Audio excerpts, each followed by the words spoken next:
Alamin natin ang magiging lagay ng panahon bukas, unang araw ng bagong taon. Ihahatid dyan ang ating resident meteorologist, si Ginoong Nathaniel Cruz. Mang Tani.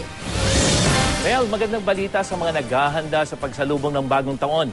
Nananatiling mababa ang tsansa na umulan pa. Kaya naman po inaanyayahan po namin kayo, mga kapuso, na salubungin ng bagong taon dyan po sa SM Mall of Asia para sa engranding New Year Countdown ng GMA Network na pinamagatang Win na Win sa 2013.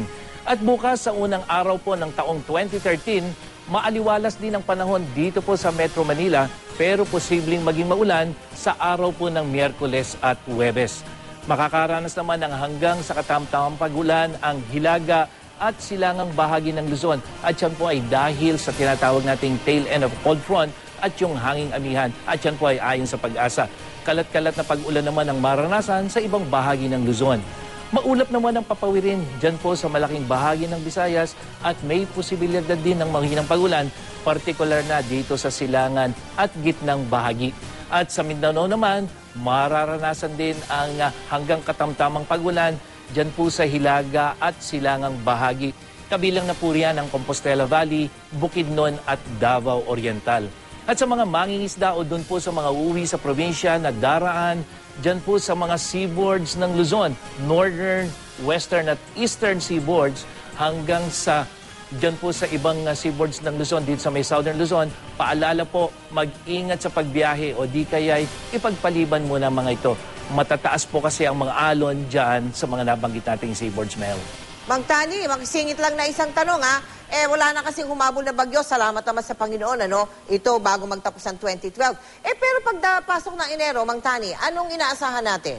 Mel, sa katunayan kasi may binabantayan tayong posibilidad na maging mabuo ang isang low pressure area dito sa may Caroline Island at yan ay dyan sa may Pacific Ocean. Pero sa ngayon, Mel, hindi pa ito isang ganap na low pressure area. Ang pinagbabasihan natin ay yung wind forecast nitong Weather Central. Pero Mang Tani, ano ba yan? Malayo pa ba yan sa Pilipinas, Mang Tani? Yes, Mel, malayo pa ito.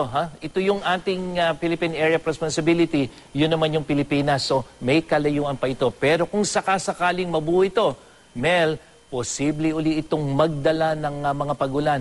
Lalong-lalo na dito sa Visayas at Mindanao. Yung pong mga naapektuhan ng mga nakaraang bagyo sa Eastern Visayas at Eastern Mindanao. At yan po ay sa Huwebes kung ito ay mabubuo at kikilos patungo ng ating bansa.